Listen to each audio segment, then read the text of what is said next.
сабота, според предвидениот календар на Државната изборна комисија, граѓаните ќе може да вршат увид во избирачкиот список. Рокот за барање за запишување, дополнување или бришање на податоците во изводите на списокот е 20 дена. Со сите промени кои произлегле од јавниот увид, ДИК ќе го заклучува избирачкиот список најдоцна до 26 септември.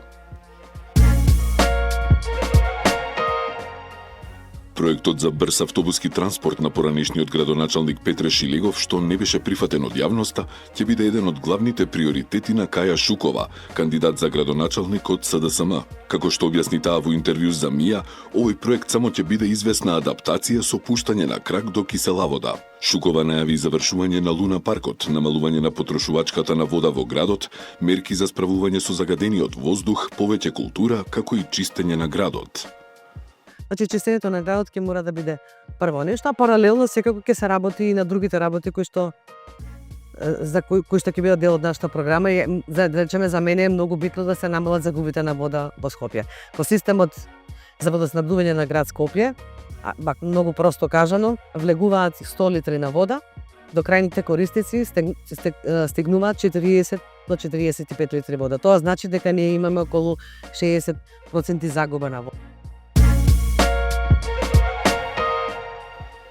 Невладиниот сектор ќе стане партнер на градот, им објасни Орце Ѓорѓиевски, кандидатот за градоначалник на Скопје од ВМРО ДПМН, на представниците од невладините организации и здруженијата на граѓани. Според него, тие се луѓето кои најдобро ги познаваат потребите на Скопје и секојдневните предизвици на скопјани. Разговаравме во отворена и позитивна атмосфера, со искрен муавет за проблемите од минатото, но уште поважно со конкретни идеи и решенија за иднината. Врз основа на добрите европски практики, споделија значајни предлози во областа на животната средина, хигиената, социјалната заштита, културата, младите, за лицата со инвалидитет, ретки и хронични болести и многу повеќе, изјави Ѓорѓиевски. Со испивање на традиционалното кафе сварено на песок, Каја Шукова ја започна прошетката по старата чаршија на средба со дуќанџиите. Ги слушнав проблемите на оние кои ја негуваат традицијата на старите занаети. Како градоначалник нема да дозволам сликата за нашето културно наследство пред светот да биде запуштеност и ѓубре, туку чиста и средена скопска чаршија, автентична со својата убавина и историја, кажа Шукова. Нула комунали и заградба на куќа за млади брачни парови до 29 години и изградба на нова детска градинка во Хиподром 2 се двата проекти што ги најави кандидатот за градоначалник на Газибаба од ВМРО ДПМН Бобан Стевковски. Тој на средбата со жителите на Хиподром во рамките на караванот на идеи им се заблагодари на граѓаните за досегашната поддршка и им вети дека во неговиот иден мандат многу од нивните идеи и предлози ќе бидат реализирани. Завршена е реконструкцијата на локалниот пат Бојковци-Мршевци, а градоначалникот на Илинден Александар Георгиевски изрази задоволство што овој проект е реализиран за помалку од 2 месеци. Реконструкцијата опфати целосно санирање и асфалтирање на пат во должина од преку 1100 метри.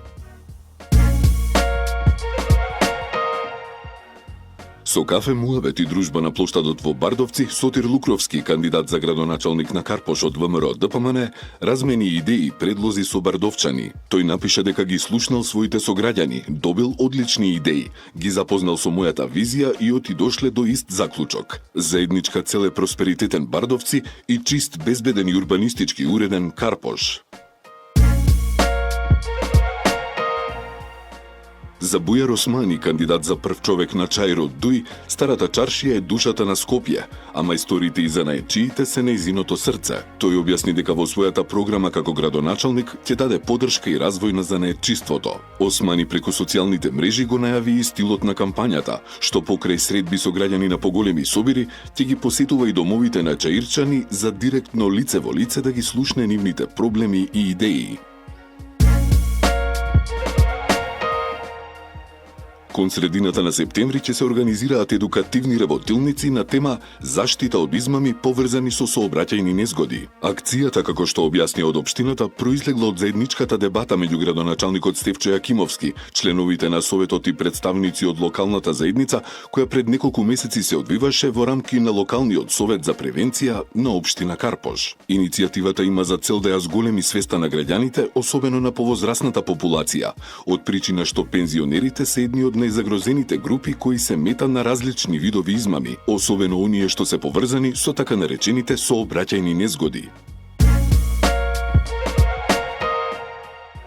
Дождовите и попријатното време од минатите денови не помогнаа во целост да се изгасне пожарот во Јасен. Таму се уште гори, а надлежните служби се постојано на терен, обидувајќи се да ја стишаат огнената стихија. Во текот на ноќта, како што објасни од Дирекцијата за заштита и спасување, огнот се приближил до шумскиот пат кој води од влезната капија на ловиштето до ресторанот на брегот на вештачкото езеро Козјак, но благодарение на претходно исчистениот терен од вегетацијата било спречено негово понатамошно ширење.